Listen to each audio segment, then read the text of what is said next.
देखिए question number 5 है। इसमें पहला खंड इसमें क्या कह रखा है, इस 5 के फर्स्ट पार्ट में कहा है, का खंड में क्या कहा है कि दो रैखिक समीकरण दे रखे हैं। देखिए समीकरण 1 समीकरण 2 कहा है कि बताइए सिद्ध कीजिए कि निम्न रैखिक समीकरण युग्म का एक अद्वितीय हल है। तो आप जानते हो अद्वितीय हल वाली कंडीशन, अद्वितीय हल के माध्यम से इसको सिद्ध करना अद्वितीय हल है। दूसरी बात, इसको वज्र गुणन विधि द्वारा हल कीजिए। तो कैसे इसको वज्र गुणन विधि से हम हल करते हैं, इसको समझ लीजिए। सबसे पहली बात आप देखिए, चूंकि अद्वितीय हल के लिए क्या होता है, पहले आप देखिए मान निकालिए। a1 का मान कितना है, समीकरण 1 से देखिए 2 रखा है। b1 का मान देखिए 3 और c1 का मान कितना -7। ऐसे ही a2 का मान समीकरण 2 से लिख दीजिए, b2 का मान लिख दीजिए 5 और c2 का मान -11। अब मान आप पहले निकालना पड़ेगा, चूंकि a1/a2 अर्थात 2/6 कैंसिल कर दीजिए, कितना आया 1/3 आ गया। तथा b1/b2 अलग निकालिए आप, तो b1 का मान देखिए रखिए कितना है 3 और 5। क्या देखिए a1/a2 ये वाला मान और b1/b2 वाले मान क्या आपस में बराबर हैं? नहीं बराबर हैं। तो लिखेंगे चूंकि 1/3 बराबर नहीं है किसके, 3/5। अर्थात हम कह सकते हैं a1/a2 not equal to b1/b2। इसलिए दिए हुए समीकरण का हल कैसा है, अद्वितीय। अतः समीकरण युग्म का अद्वितीय हल है, समीकरण युग्म का अद्वितीय हल है। अच्छा, अब क्या देखिए, हमको क्या इसमें ज्ञात हो गया, क्या रैखिक समीकरण युग्म का हल कैसा है, अद्वितीय है। अब इस अद्वितीय हल को ज्ञात करना है, कौन सी विधि से ज्ञात करना है, वज्र गुणन विधि से। तो सभी ध्यान दो, वज्र गुणन विधि क्या होती है, ध्यान समझो उसको। तो वज्र गुणन विधि बहुत सरल विधि, इसको हल करने की। तो कैसे हल करेंगे, देखिए वज्र गुणन विधि से कैसे हल करेंगे। ये दोनों समीकरण हमको प्राप्त हो गई, समीकरणों को आप इस रूप में बदल लीजिए। जैसे हमने बदल लिया, बराबर क्या कर लिया हमने, 0 कर लिया। पहले x ले लेते हैं, फिर -y लिख दीजिए, फिर 1 लिख दीजिए। अब करेंगे क्या, इधर ध्यान दीजिए, बात नहीं करेंगे। तो करना क्या हमको, ध्यान दो। जैसे x वाला पद हमको हल करना है, या x वाला मान हमको निकालना है, ठीक। तो ये x वाला पद बिल्कुल आप गायब कर दीजिए। तो क्या दिख रहा है, बाई वाले और अचर पद। तो गुणा करिए 11 की -11 की 3 से, तो 11 तिया -33। एक फार्मूले माइनस होता है सूत्र में, ठीक। अब इनकी गुणा करिए, -7 पंजे 35 -35, तो प्लस हो जाएगा, ठीक है। एक बार दिखा देना, बात कर लेंगे। अब जैसे बाई वाला लिखना है, ध्यान दो, तो बाई वाला आप छुपा दीजिए, 2 और 11 -11 दूनी 22। सूत्र में माइनस होता है, लगा दीजिए। अब यहाँ गुणा करिए, तो -42। ऐसे बन वाला अब अचर पर छोड़ दीजिए। तो देखिए गुणा करिए, 5 दूनी 10, माइनस लगाने के बाद 18। अब इनको एक बार हल करें आप, तो -33 प्लस के कितने हो जाएंगे, 35, -22 और ये कितने हो जाएंगे, प्लस के 42। इधर देखिए घटाओ 10, -8 ही तो बचेंगे। अब इसको और हल करिए, तो x/+2, ऐसे -22 कितने बचेंगे, 20।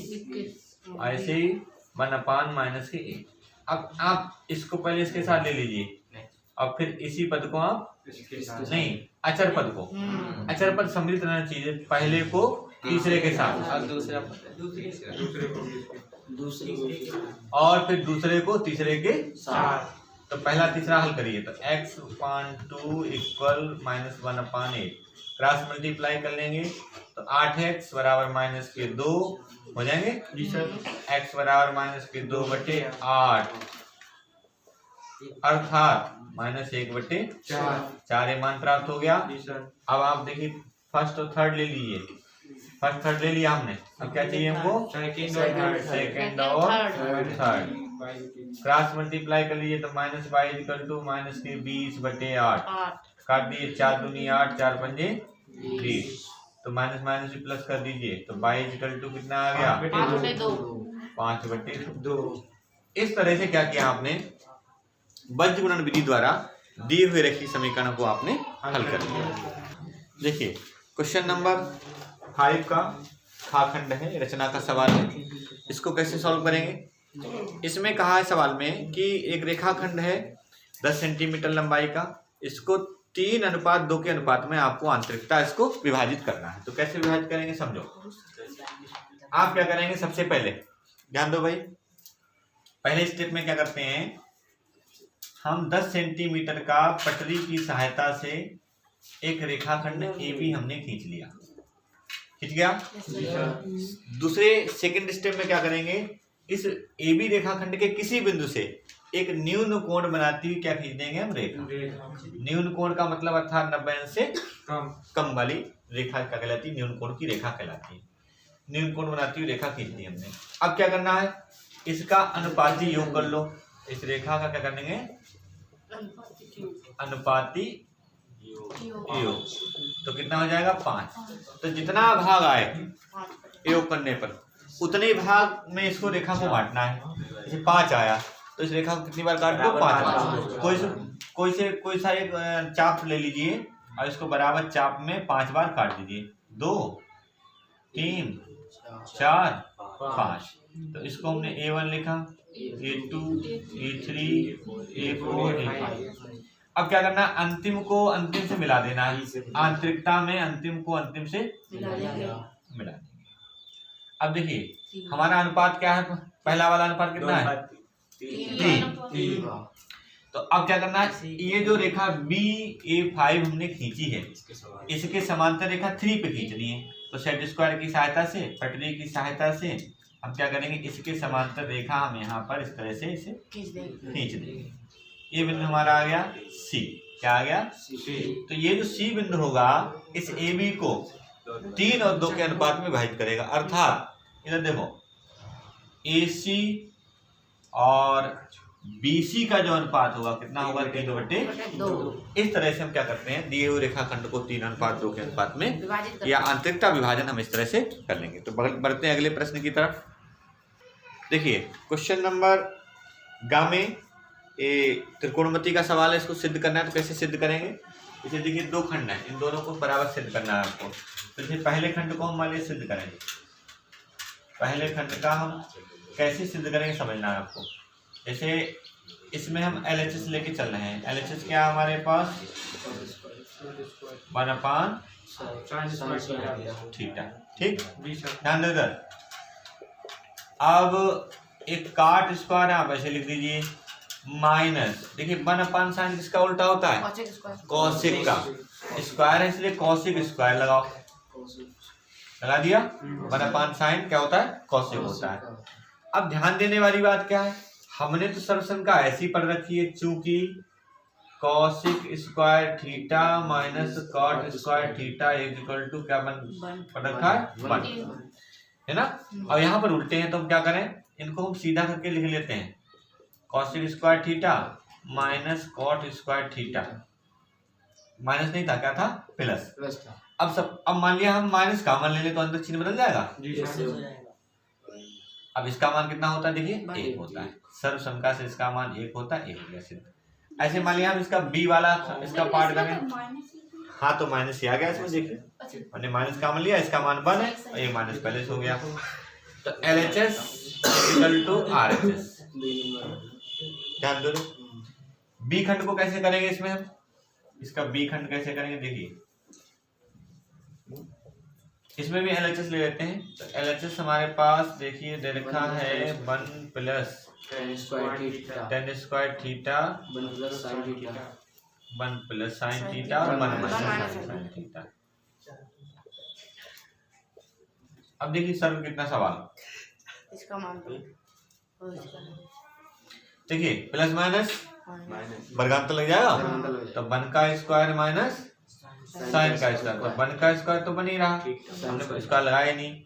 अब ये क्या बन जाएगा हमारा सर्व समका नंबर 1 से ही कॉस स्क्वायर थीटा, इसको साइन का बदल लो, इसको सेक बदल लो, हाँ सेक आ जाएगा। इसका मान होता है सेक स्क्वायर थीटा और इसका मान क्या हो जाता है कॉस स्क्वायर थीटा, और ये दोनों एक दूसरे कैसे होते हैं व्युत्क्रम होते हैं, उल्टे होते हैं, तो 1 कॉस कर सकते हैं इसको, और ये पहले से कॉस ऊपर लिखा है, दोनों कैंसिल कर दिया, इक्वल आ गया 1।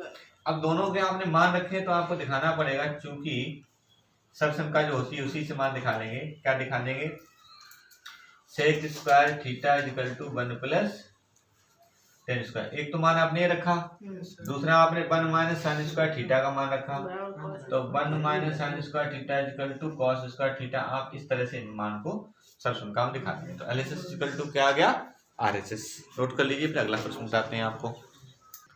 देखिए क्वेश्चन नंबर 5 का एक घाखंड है, इसमें समांतर माध्य निकालना था।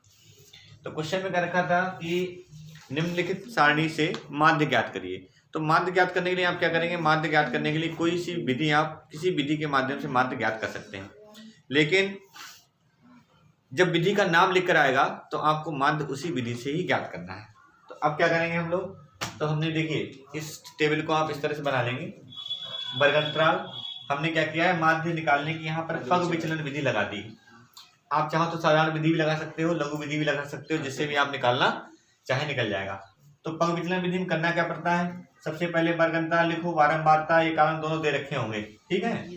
फिर मध्यमान निकालना होता है, मध्यमान कैसे निकालते हैं, निम्न सीमा उच्च सीमा को जोड़ के फिर क्या करता है आधे कर देते हैं, अर्थात 120 और प्लस 130 कितने हो गए 250, और उनका आधा कर दिया इसका कितने 125। अब बार बार आपको आधा नहीं करना है, अंतर देखिए 10 का है तो 10 आप जोड़ते जाइए, 10 जोड़े 135, 10 जोड़े 145, 10 जोड़े 155, 10 जोड़े 165।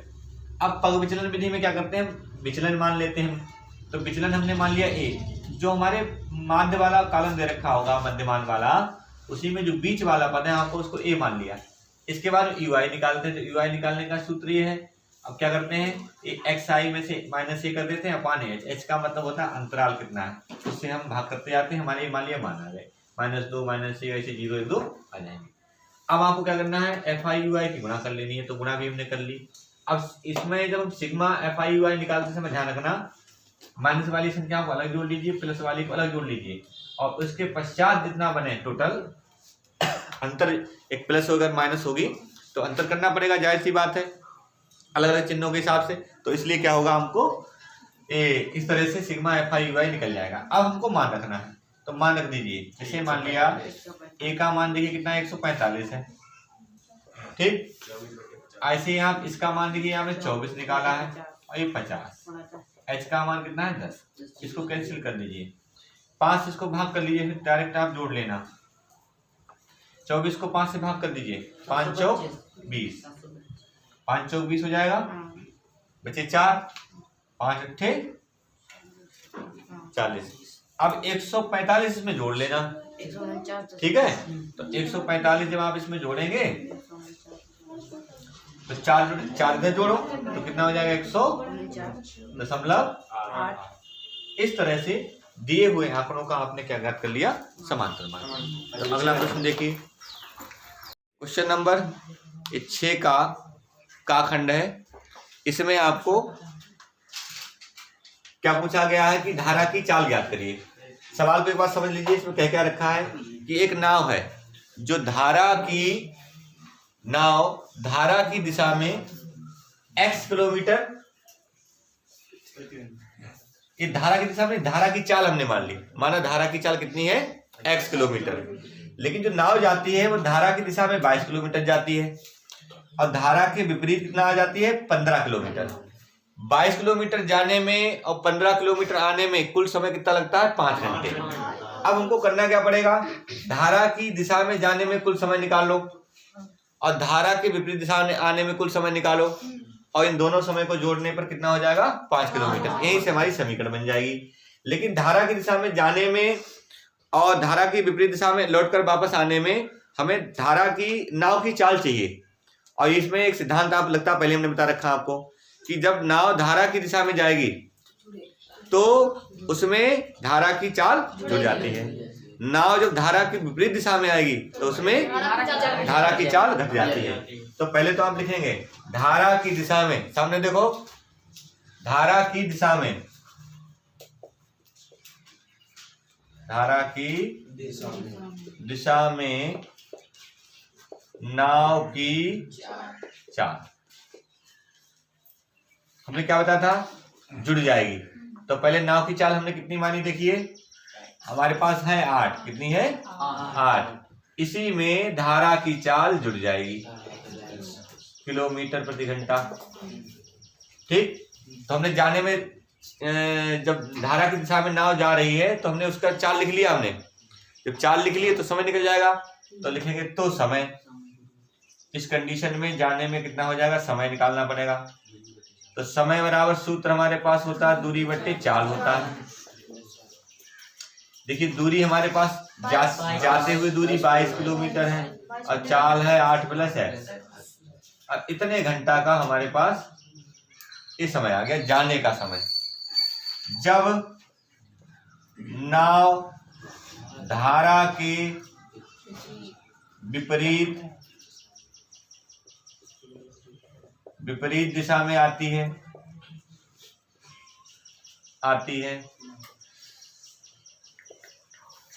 तो चाल कितनी हो जाएगी। अब क्या करना है, धारा की ही चाल घटेगी, तो नाव की कितनी है 8 और धारा की x है वो घट जाएगी, घट गया किलोमीटर प्रति घंटा। अब समय निकाल लो, तो इस कंडीशन में समय क्या होगा, तो समय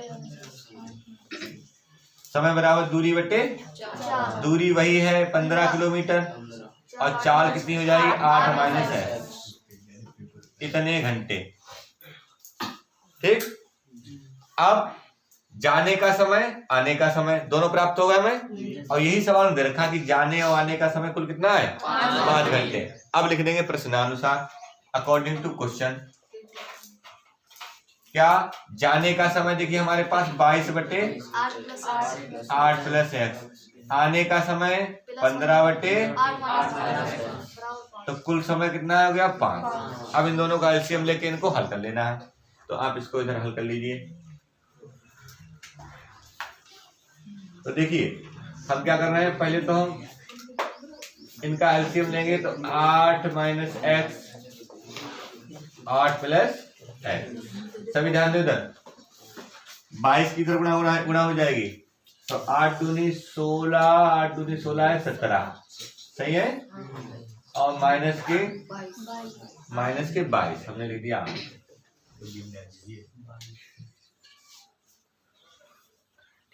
अब 15 से गुणा कर लो इधर, तो इधर 15 की पहले 8 से गुणा करो, 15 × 8 = 120, और 15 की x से गुणा करें प्लस के 15 x हो जाएंगे। ठीक है, अब जरा ध्यान दो, यहाँ तो वर्गांतर लग जाएगा, ऊपर देखो 22 में से 15 घटा दो और ये दोनों जुड़ जाएंगे, तो जोड़ो कितने बनेंगे 6 9 296 बन गए। अब 15 घटाओ इसमें माइनस के 7x, 8 का वर्ग हो जाएगा 64 और x²,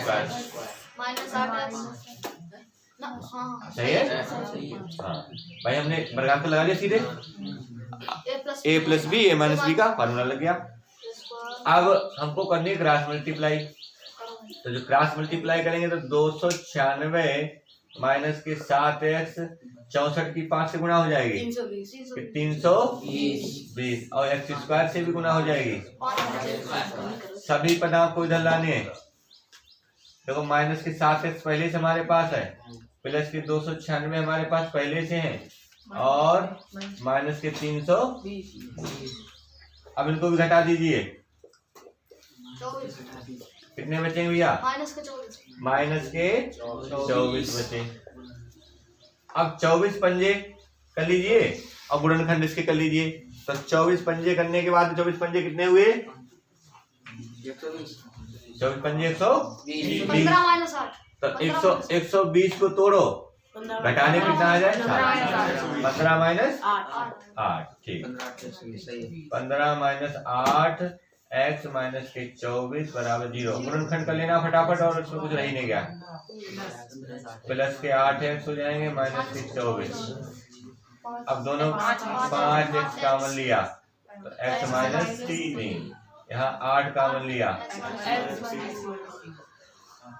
x माइनस 3 और 5x प्लस 8 बराबर 0। अब देखो गुणनखंड 2 आ गया हमारे पास। जब हम ले लेंगे x माइनस 3 बराबर 0, x बराबर 3 आ जाएगा, तथा 5x प्लस 8 बराबर 0, तो x बराबर माइनस 8/5। तो चाल हमारी कौन सी हो जाएगी? अतः इसकी चाल थी ये धारा की, अतः धारा की चाल 3 किलोमीटर प्रति घंटा। नोट करो इसको फटाफट।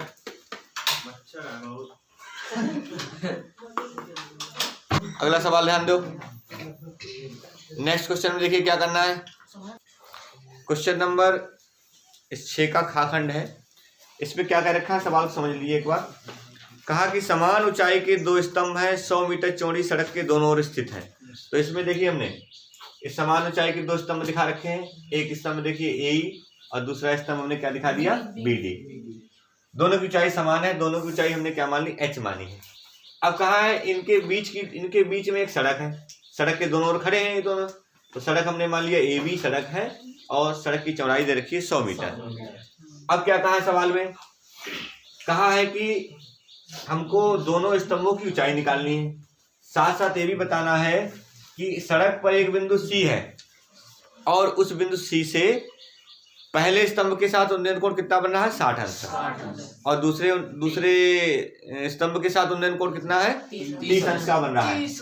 तो ये हमने बिंदु C ले लिया, पहले स्तंभ से हमने 60 का कोण दिखाया उन्नयन कोण, और दूसरा हमने दिखा दिया 30 का। यह बिंदु सड़क पर कहाँ स्थित है? पहले स्तंभ से इस बिंदु की कितनी दूरी है, दूसरे स्तंभ से इस बिंदु की कितनी दूरी है, ये हमको ज्ञात करना है। तो कैसे ज्ञात करेंगे? देखो ध्यान दो सभी। ये सड़क है, सड़क दे रखी है सड़क। अब जरा समझो, एक एक त्रिभुज लेते जाइए, सवाल आसानी से आपका हो जाएगा।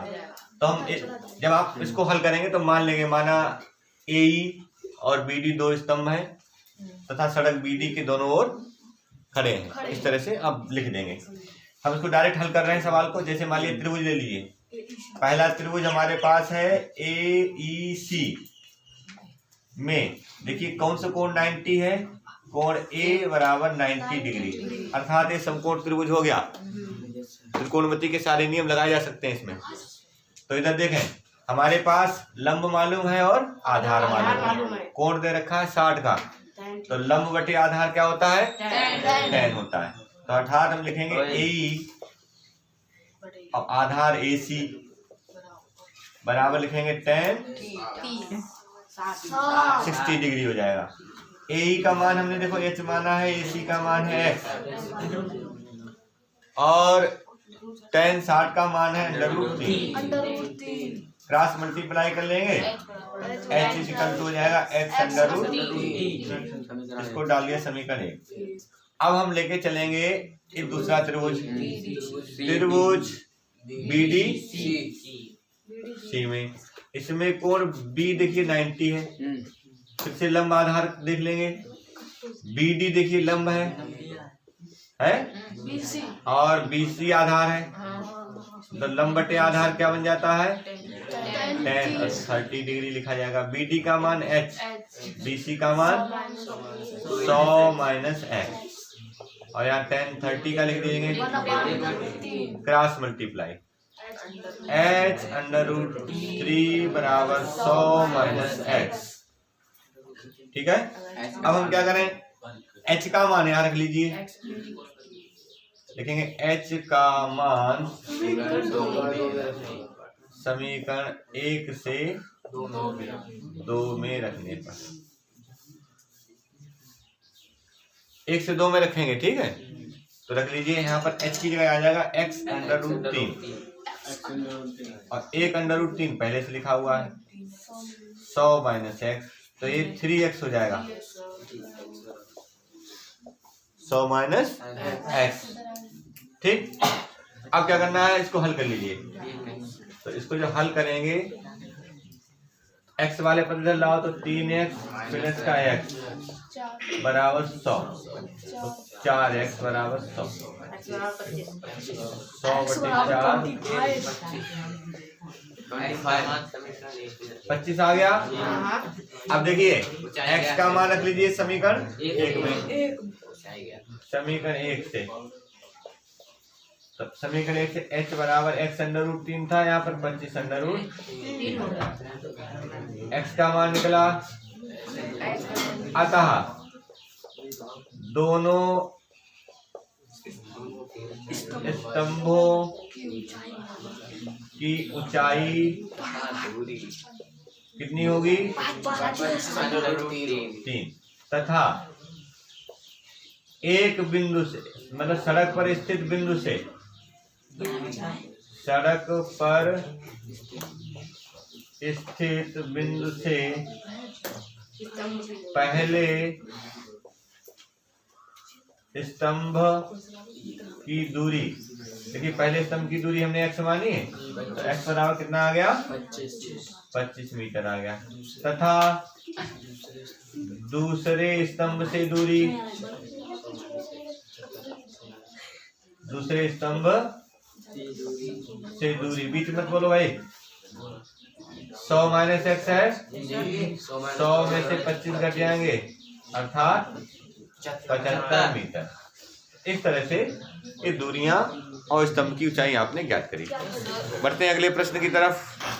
देखिए इस क्वेश्चन में क्या कह रखा है कि एक लंबवृत्तीय शंकु है और उस लंबवृत्तीय शंकु से, नहीं लंबवृत्तीय बेलन, एक लंबवृत्तीय जो बेलन है उस लंबवृत्तीय बेलन से उतनी ही ऊंचाई का और उतनी ही आधार त्रिज्या का एक शंकु काटा जाता है, ठीक। तो जो शेष ठोस बचेगा, इस शेष ठोस का हमको क्या निकालना है, वक्र पृष्ठीय क्षेत्रफल निकालना है। अब इसमें समझने वाली बात क्या है, जब हम इसमें से इतने बेलन में से ये शंकु हटा देंगे, ये जो शंकु हमने आपको दिखा रखा है, ये शंकु हट जाएगा, तो इसकी जो आकृति दिखेगी आपको कैसी दिखेगी, इधर देखिए सामने, इसकी आकृति आपको इस तरह की दिखेगी। इतना शंकु काटने के बाद में, हाँ इतना शंकु जो कट जाएगा, आकृति आपको इस तरह की दिखेगी। गोलाई का हिस्सा जो आपको इस तरह से दिखेगा, इस तरह से। तो अब आप इसको देखेंगे, इसी जो आकृति शेष बचती है, इसी का क्या निकालना पड़ेगा आपको, वक्र पृष्ठीय क्षेत्रफल। तो अब यहाँ पर ध्यान क्या देना है आपको, वक्र पृष्ठीय क्षेत्रफल निकालने के लिए बेलन के वक्र पृष्ठ का क्षेत्रफल। अब आप जब बेलन को देखोगे दाएं बाएं से तो बेलन तो दिखेगा, इसका मतलब वक्र पृष्ठ पूरा जुड़ना है। दूसरी बात, इसका देखिए नीचे वाला आधार ये सुरक्षित है, इसका क्षेत्रफल भी पूरा जुड़ेगा। तीसरा, ऊपर का आधार देखिए गायब है, आधार गायब है, लेकिन ये बेलन का जो ये शंकु का पूरा वक्र पृष्ठ दिख रहा है आपको, देखिए दिख रहा है शंकु का वक्र पृष्ठ। तो कैसे निकालेंगे, लिखेंगे शेष आकृति का, सामने देखो सभी ध्यान से, शेष आकृति का, ठीक, वक्र पृष्ठीय क्षेत्रफल। तो शेष आकृति का जब वक्र पृष्ठीय क्षेत्रफल निकालेंगे तो क्या लिखेंगे, बेलन का वक्र पृष्ठ प्लस शंकु का वक्र पृष्ठ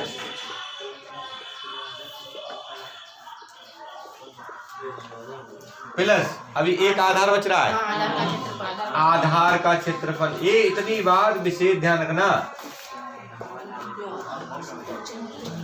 लेकिन इसी सवाल में यदि आयतन की बात करी जाती तो ये बेलन के आयतन में से शंकु का आयतन घट जाता है। अगर आयतन की बात होती तब, यहाँ पृष्ठ की बात है इसलिए पृष्ठ जुड़ रहे हैं, क्योंकि कंफ्यूजन हो जाता है कि पृष्ठ घटा देते हो सवाल जब हल करते हो आप लोग गलत कर देते हो। तो बेलन का वक्र पृष्ठ हम जानते हैं 2 पाई आर एस सूत्र होता है, शंकु का पाई आर एल होता है और आधार का पाई आर स्क्वायर होता है। अब एल हमारे पास नहीं है तो हम एल निकाल लेंगे। कैसे? ठीक, आप लोग बोले नहीं, शांत हो जाए। इधर देखें, 25 का h का मान है 10, 100 कर दिया हमने, r का मान है 6, 36 कर दिया। तो l कितना जोड़ लीजिए, कितना हो जाएगा? 136। l बराबर अंडर रूट 136, कितना आएगा? 2 अंडर रूट 34। ठीक है, सही है। ठीक, अब सभी मान रखिए यहाँ पर। जब इसमें मान रखेंगे तो सबसे पहले जब कॉमन करो तो पाई आर सब में कॉमन, तो इतना पद आप कॉमन ले लीजिए पाई आर। तो यहाँ क्या बचा? 2h, यहाँ l बचा, यहाँ सिर्फ r। सभी के मान रखेंगे, पाई आप ऐसे रहने दो, r का मान 6 है, 2h का मान देखिए कितना हमारे पास 10 है, l का मान 34 है और r का मान 6, तो ये 6 पाई और इधर देखिए 10 दूनी 20 और 6 26, 2 अंडर रूट 34। यहाँ से 2 आप कॉमन ले लीजिए, जब 2 कॉमन लेंगे हम तो 6 दूनी 12 आ जाएंगे, तो अंदर 13 है अंडर रूट 34 सेंटीमीटर स्क्वायर। इस तरह से ये वक्र पृष्ठीय क्षेत्रफल आकृति का निकल गया।